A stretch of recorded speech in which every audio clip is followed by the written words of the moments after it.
안녕하세요. 후한사연입니다.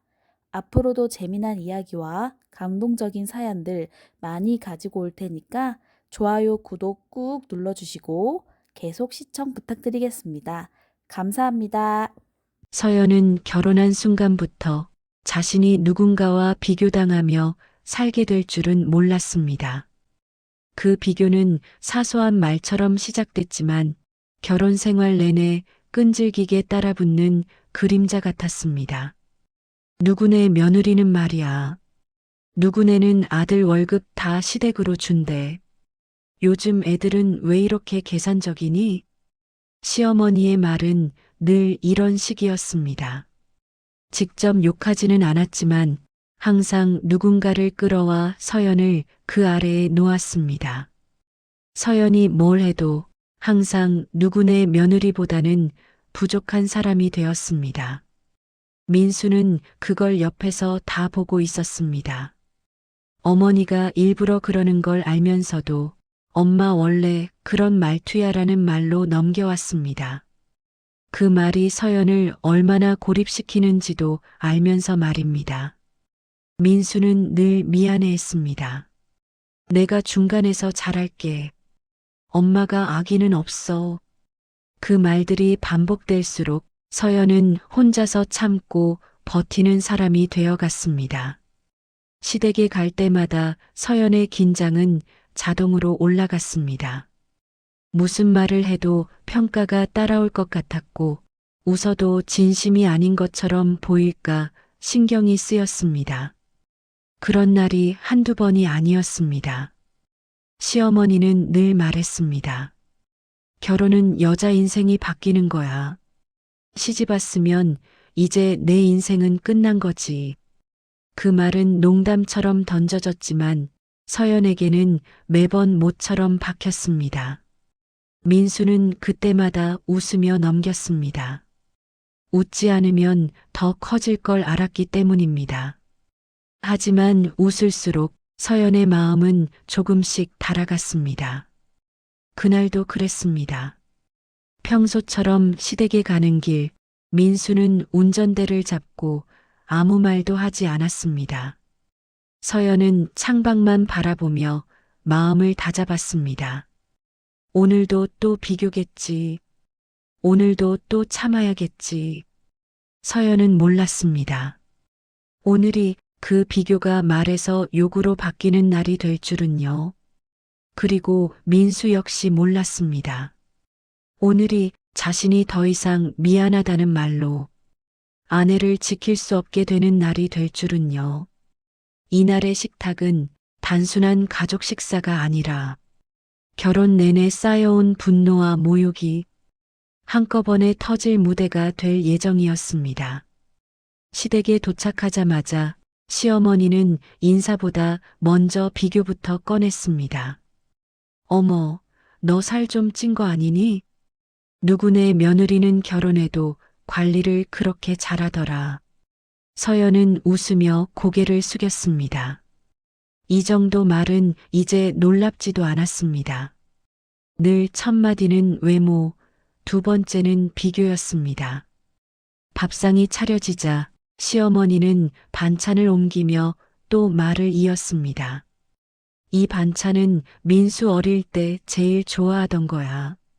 근데 누구네 며느리는 이런 거 매번 직접 해온다더라.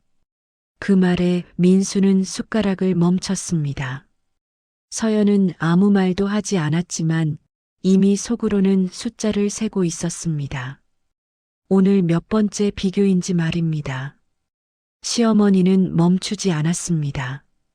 결혼하면 말이야, 친정 버릇 다 버리고 시댁 스타일에 맞춰야 해. 누구네 며느리는 아직도 친정 말투 못 고쳤다던데 넌 그래도 낫다. 칭찬처럼 들리지만 사실은 너도 아직 멀었다는 말이었습니다. 민수는 그때마다 어색하게 웃었습니다. 엄마, 그만 좀 해. 웃으면서 말했지만 말리는 사람의 태도는 아니었습니다. 시어머니는 그런 민수를 힐끗 보며 말했습니다. 왜 내가 틀린 말했어? 다들 이렇게 산다니까. 서연은 그 말이 가장 싫었습니다.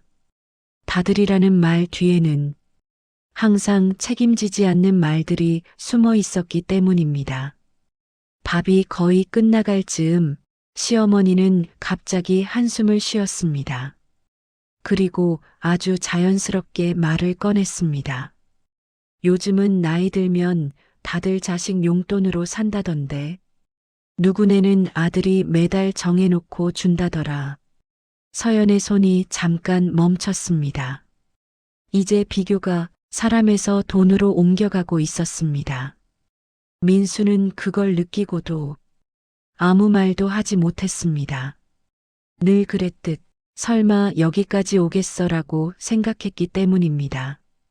하지만 시어머니는 이미 마음을 정해놓은 사람처럼 숟가락을 내려놓고 말했습니다. 다음엔 우리도 그렇게 해야 하지 않겠니? 그 말은 질문이 아니었습니다. 예고였습니다. 서연은 알았습니다. 이제 다음에 나올 말은 더 이상 비교가 아니라 요구가 될 거라는 걸 말입니다. 그리고 그 요구는 결혼 내내 쌓여온 모든 모욕 위에 당당히 올라탈 준비를 하고 있었습니다. 시어머니는 잠시 말을 멈추더니 마치 오래 생각해둔 이야기를 꺼내듯 고개를 끄덕였습니다. 그 표정에는 망설임도 미안함도 없었습니다. 사실은 말이야. 나도 계속 말하고 싶은 걸 참고 있었어. 그 말에 민수는 고개를 들었습니다. 서연은 속으로 씁쓸하게 웃었습니다. 참고 있었다는 말이 이 집에서는 늘 요구의 시작이었기 때문입니다. 시어머니는 민수를 보며 말을 이었습니다. 다른 집들 보면 말이야, 아들들이 부모 용돈을 당연하게 챙기더라. 누구네는 매달 100만 원씩 고정으로 준대. 서연은 숨을 고르고 민수는 숟가락을 내려놓았습니다. 숫자가 나왔다는 건 이제 되돌릴 수 없다는 뜻이었습니다. 시어머니는 서연 쪽으로 시선을 돌렸습니다. 너희는 맞벌이잖아. 둘이 버는데 그 정도는 충분하지 않니? 그 말은 계산이 아니라 단정이었습니다. 마치 이미 서연의 월급 사용처가 자기 머릿속에서 정해져 있다는 듯한 말투였습니다. 민수는 불편한 기색을 숨기지 못했습니다. 엄마, 그건 이번엔 웃지 않았습니다. 시어머니는 말을 끊었습니다. 뭘 또 따질라 그래? 부모가 늙어서 손 벌리면 그게 그렇게 억울해? 서연은 그 말을 듣고 처음으로 가슴이 쿵 내려앉았습니다. 요구가 아니라 죄책감으로 몰아가는 말이었기 때문입니다. 민수는 의자를 살짝 밀며 자세를 고쳤습니다. 이제 더 이상 모른 척할 수 없다는 얼굴이었습니다.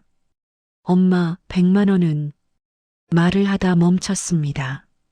숫자를 입에 올리는 것 자체가 이 집에서는 늘 반항으로 취급됐기 때문입니다.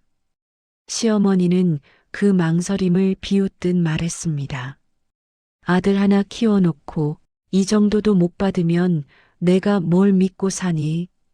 그 말에 서연의 손이 굳었습니다. 이제 이건 돈 문제가 아니었습니다. 결혼 내내 쌓여온 비교와 모욕이 용돈이라는 이름으로 한꺼번에 덮쳐오고 있었습니다. 민수는 서연을 한번 바라봤습니다. 그 눈빛에는 분명히 미안하다는 감정이 담겨 있었습니다. 그리고 그 미안함은 곧 다른 감정으로 바뀔 준비를 하고 있었습니다. 서연은 알았습니다. 다음 씬에서는 이 요구가 더 이상 애둘러 말해지지 않을 거라는 걸요. 그리고 그 순간 참아온 사람들 중 누군가는 반드시 폭발하게 될 거라는 것도요. 시어머니는 100만 원이라는 숫자를 꺼내놓고 나서부터 마치 뚜껑이 열린 사람처럼 말을 멈추지 않았습니다. 그동안 참아왔다는 듯 결혼 내내 쌓아둔 생각들을 한꺼번에 쏟아내기 시작했습니다. 결혼하면 여자는 말이야, 친정 생각부터 끊어야 하는 거야. 아직도 네 돈이 네 돈인 줄 아나 본데 시집 왔으면 그건 네 돈이 아니야. 서연은 그 말을 듣는 순간 귀가 멍해지는 느낌을 받았습니다. 이 말이 처음이 아니라는 사실이 더 사람을 지치게 했기 때문입니다. 시어머니는 민수를 보며 더 목소리를 높였습니다. 내가 결혼할 땐 말이야, 시댁에 월급 봉투 그대로 갖다 드렸어. 며느리는 원래 그렇게 사는 거야. 그 말에 민수의 얼굴이 굳었습니다. 그 이야기를 몇 번이나 들었는지 기억도 나지 않았지만 오늘은 그 말이 자랑이 아니라 강요로 들렸기 때문입니다. 시어머니는 서연을 위아래로 훑어보며 말을 이었습니다. 근데 넌 참 편하게 산다. 맞벌이면서 용돈 얘기만 나오면 표정부터 바뀌잖아. 서연은 아무 말도 하지 않았습니다. 하지만 그 침묵은 순종이 아니라 이미 한계에 다다랐다는 신호였습니다. 시어머니는 그걸 모른 척하며 계속 말했습니다. 누구네 며느리는 말이야, 자기 월급에서 먼저 시댁 용돈 떼놓고 산대. 그게 진짜 며느리지. 민수의 손이 테이블 아래에서 꽉 쥐어졌습니다. 어머니의 말이 서연을 사람이 아니라 비교용 예시로 쓰고 있다는 걸 이제는 분명히 보고 있었기 때문입니다. 시어머니는 결정타를 던졌습니다. 솔직히 말해볼까? 네가 이렇게 계산적인 건 네가 스스로 아직 이 집의 사람이 아니라고 생각해서야. 그 말이 떨어지자 서연의 숨이 잠시 멎었습니다. 그리고 민수의 안에서 그동안 꾹 눌러놓았던 감정이 천천히 그러나 분명히 끓어오르기 시작했습니다. 민수는 고개를 들었습니다. 아직 소리를 높이지는 않았지만 눈빛만큼은 이전과 달랐습니다. 엄마. 짧은 한마디였습니다. 하지만 그 한마디에는 이제 더 듣지 않겠다는 뜻이 분명히 담겨 있었습니다. 시어머니는 그 변화를 눈치채고도 멈추지 않았습니다. 오히려 비웃듯 말했습니다. 왜? 내가 틀린 말했어? 그 순간 민수는 알았습니다. 지금 이걸 막지 않으면 아내는 물론이고 자기 자신까지도 이 말들 속에서 무너질 거라는 걸 말입니다.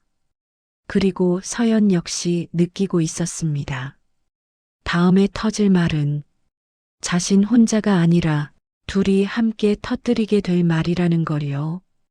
시어머니는 민수의 엄마라는 한마디에도 전혀 멈추지 않았습니다.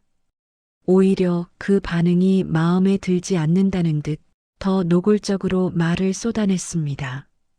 왜 내가 사실을 말해서 그래? 요즘 며느리들 다 그래. 입으로는 가족이라 해놓고 돈 얘기 나오면 바로 선 긋잖아. 그 말에 서연은 고개를 들지 않았습니다. 하지만 귀 하나하나가 다 열려 있었습니다. 이 말들을 기억해 두기 위해서였습니다. 시어머니는 숨도 쉬지 않고 말을 이었습니다. 누구네 며느리는 말이야, 아예 월급 통장부터 시댁이 관리한대.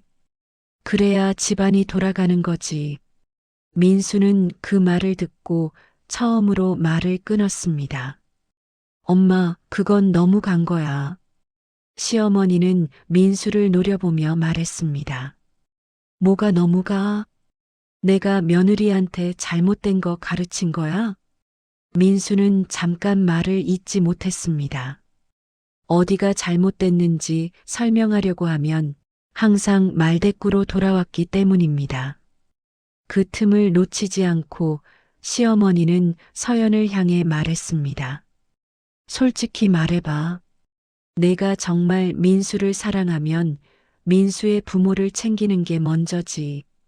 그 말은 질문이 아니라 시험이었습니다. 서연을 궁지로 몰아넣기 위한 말이었습니다. 서연은 그제야 고개를 들었습니다.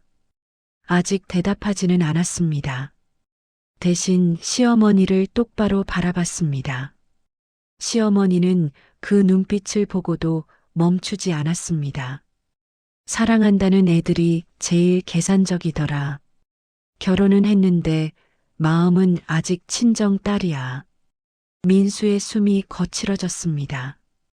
어머니의 말이 이제는 서연을 향한 공격이 아니라 자기 결혼 자체를 부정하는 말로 들렸기 때문입니다.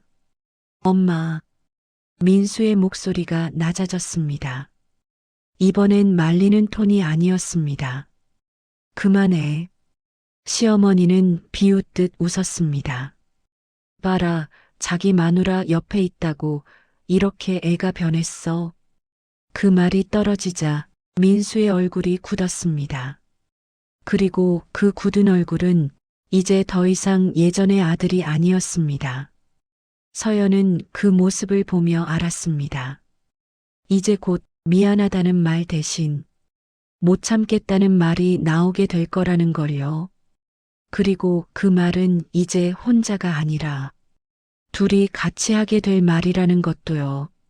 시어머니는 잠시 숨을 고르더니 마치 마지막 카드를 꺼내듯 말을 낮췄습니다. 그 목소리는 오히려 더 날카로웠습니다. 솔직히 말해줄까? 내가 너를 못 믿는 이유가 뭔지 알아? 서연은 아무 대답도 하지 않았습니다. 대답할 가치가 없다는 걸 이미 알고 있었기 때문입니다. 시어머니는 고개를 끄덕이며 말을 이었습니다. 결혼도 네가 원해서 했잖아.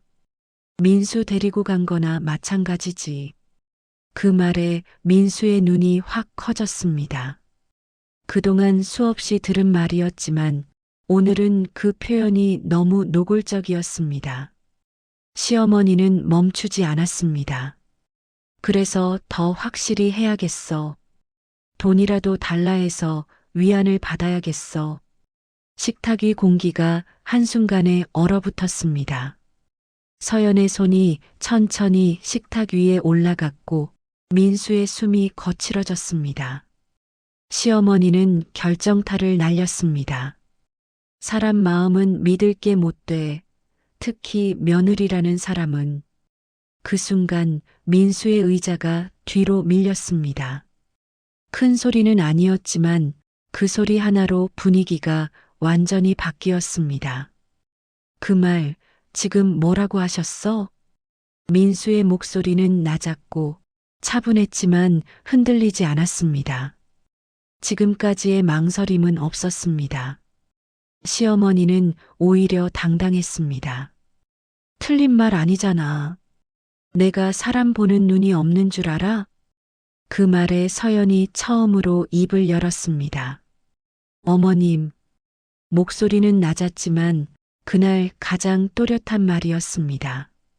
지금 말씀하신 건 저를 무시하는 발언입니다. 시어머니는 코웃음을 쳤습니다. 그래서 서연은 한 박자 쉬고 말했습니다. 그래서 이제 더는 넘어갈 수 없습니다. 민수는 그 말을 듣고 서연을 한번 바라봤습니다. 서연을 한번 바라봤습니다. 그리고 고개를 끄덕였습니다. 아주 작게, 그러나 분명하게. 이제 이 싸움은 누가 더 참느냐의 문제가 아니었습니다. 그리고 다음에 나올 말은 돌이킬 수 없을 만큼 이 집의 질서를 뒤집을 말이 될 예정이었습니다. 민수는 더 이상 앉아있지 않았습니다.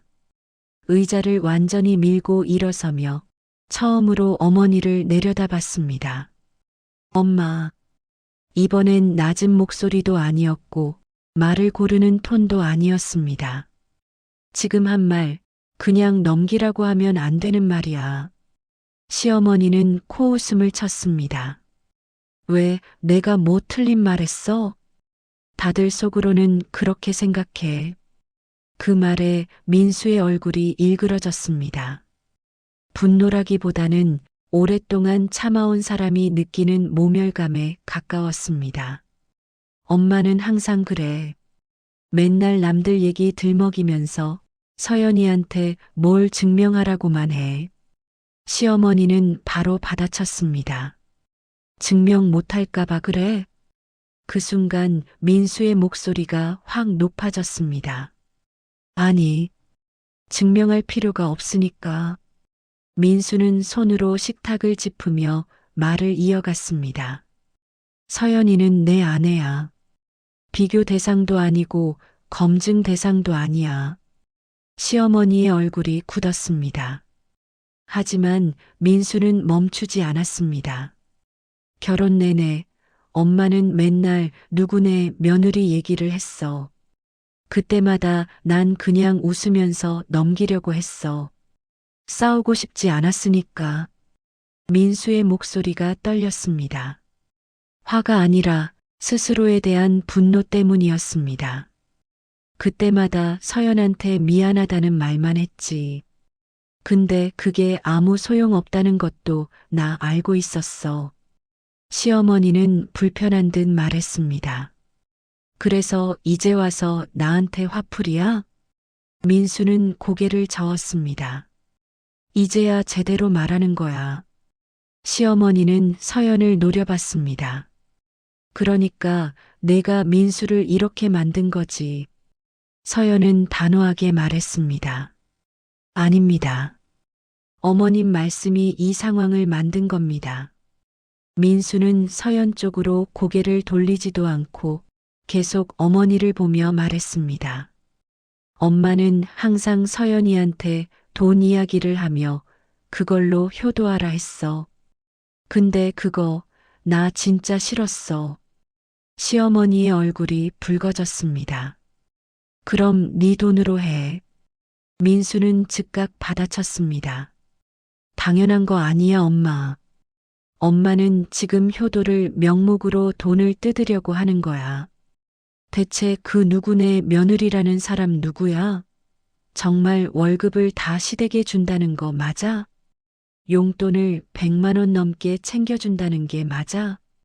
그게 맞다면 그 사람은 그 여건이 되나 보지. 엄마 우리 사정 알잖아. 근데 어떻게 그렇게 막무가내로 요구할 수 있어? 우리는 한 번도 결혼 준비하면서 엄마한테 손 벌린 적 없어.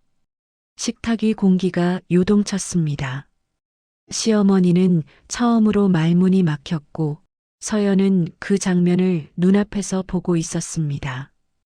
이제 이 싸움은 더 이상 밀고 당기는 싸움이 아니었습니다. 시어머니는 돌아갈 다리를 스스로 끊어버린 상태입니다. 민수의 말이 끝나자 시어머니는 잠시 아무 말도 하지 못했습니다. 그러다 곧바로 표정을 굳히며 말을 꺼냈습니다. 그래도 말이야. 부모가 이렇게까지 말하게 만들면 며느리도 한 번쯤은 돌아봐야 하는 거 아니니? 그 순간 서연은 웃지도 한숨도 쉬지 않았습니다. 대신 아주 담담하게 말했습니다. 어머님, 저는 이미 충분히 돌아봤습니다. 시어머니의 눈이 가늘어졌습니다. 결혼하고 나서요. 말 한마디, 표정 하나, 제가 뭘 해도 항상 누구네 며느리랑 비교당했습니다. 서연은 손을 내려다보며 말을 이었습니다. 그때마다 저는 제가 부족한가 보다라고 생각했습니다. 그리고 고개를 들었습니다. 근데요, 이제 보니까 제가 부족했던 게 아니라 어머님 기준이 끝이 없었던 거더라고요. 시어머니가 말을 끊으려 했지만 서연은 멈추지 않았습니다. 100만 원이요. 그 돈이 크고 작고의 문제가 아닙니다. 그 돈을 왜 어떤 말로 요구하셨는지가 문제입니다. 서연의 목소리는 여전히 차분했습니다. 그래서 더 무서웠습니다. 저를 며느리가 아니라 아들 인생에 붙은 비용처럼 말씀하셨잖아요. 그 말에 거실 공기가 얼어붙었습니다. 서연은 시어머니를 똑바로 바라봤습니다. 부모 챙기는 거 저 반대 안 합니다. 근데 그 방식이 저를 깎아내리고 비교하고 죄책감으로 몰아붙이는 거라면 그건 효도가 아니라 통제입니다. 시어머니가 날카롭게 말했습니다. 그럼 앞으로 부모는 나 몰라라 하겠다는 거야? 서연은 고개를 저었습니다. 아니요. 부모를 챙기지 않겠다는 게 아니라 부모 노후를 제 월급으로 책임지라는 말은 이제 안 듣겠다는 겁니다. 그리고 마지막으로 결정타를 날렸습니다. 어머님, 저는 이 집에 허락받으러 온 사람이 아닙니다. 존중받으러 온 사람입니다. 그 말을 끝으로 서연은 더 이상 아무 말도 하지 않았습니다. 말이 필요 없었기 때문입니다. 민수는 그 자리에서 서연의 편에 완전히 섰고 시어머니는 처음으로 아무 말도 하지 못한 채 입술만 굳게 다물었습니다. 그 순간 이 집에서 가장 조용한 사람이 가장 강한 사람이 되었습니다. 거실의 공기가 가라앉은 뒤에도 서연은 쉽게 자리를 뜨지 않았습니다. 이대로 나가버리면 이 집의 기준은 아무것도 바뀌지 않을 거라는 걸 알고 있었기 때문입니다. 서연은 천천히 시어머니를 바라보며 입을 열었습니다. 목소리는 차분했지만 이번엔 물러날 여지가 없는 말이었습니다. 어머님, 오늘 문제가 된 건 100만 원이 아닙니다. 시어머니가 고개를 들었지만 서연은 말을 멈추지 않았습니다. 비교하시는 거요. 누구네 며느리는 어떻다, 누구네는 얼마를 준다. 그 말들을 결혼하고 나서 한 번도 빠짐없이 들었습니다. 거실이 다시 조용해졌습니다. 서연은 숨을 한 번 고르고 결정적인 말을 꺼냈습니다. 이 비교가 계속된다면 저는 이 집에 다시 오지 않겠습니다. 민수가 놀라 서연을 바라봤지만 서연은 시선을 거두지 않았습니다. 연락도 마찬가지입니다. 돈이 아니라 사람을 재단하는 그 잣대가 바뀌지 않으면 저는 더 이상 관계를 유지할 수 없습니다. 시어머니의 얼굴이 굳었습니다. 지금 협박하는 거니? 서연은 고개를 저었습니다. 협박 아닙니다. 선 긋는 겁니다. 그때 민수가 앞으로 나섰습니다. 그리고 서연 옆에 섰습니다. 엄마, 서연 말이 우리 입장이야.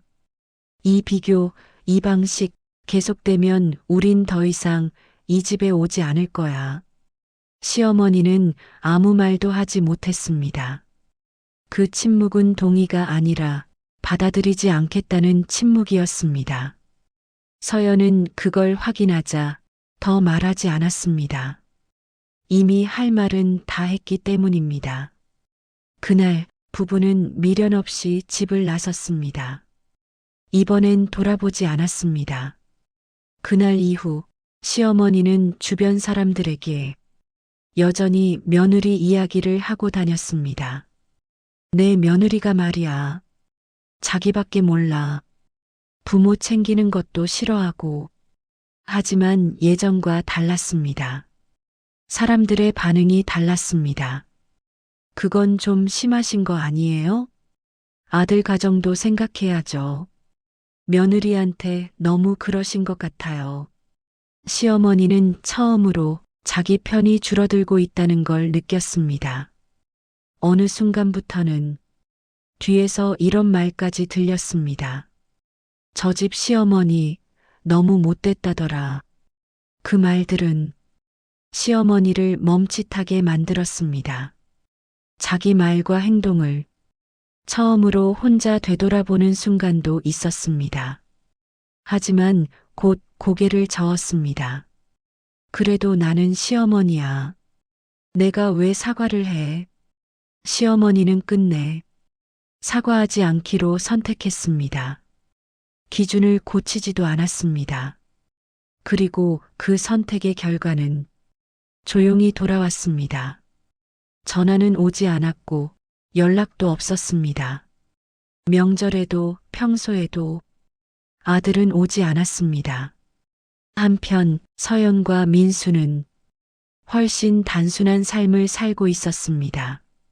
민수는 서연에게 고마워하며 즐거운 식사, 눈치 없는 대화, 설명하지 않아도 되는 하루. 민수는 더 이상 미안하다는 말을 하지 않았고 서연은 더 이상 참아야 할 이유를 찾지 않았습니다. 그들은 깨달았습니다. 가족이란 이름으로 상처받는 관계는 유지할 이유가 없다는 걸 말입니다. 그리고 두 사람은 누군가의 기준이 아닌 자기들 기준으로 조용하고 단단한 행복을 선택했습니다.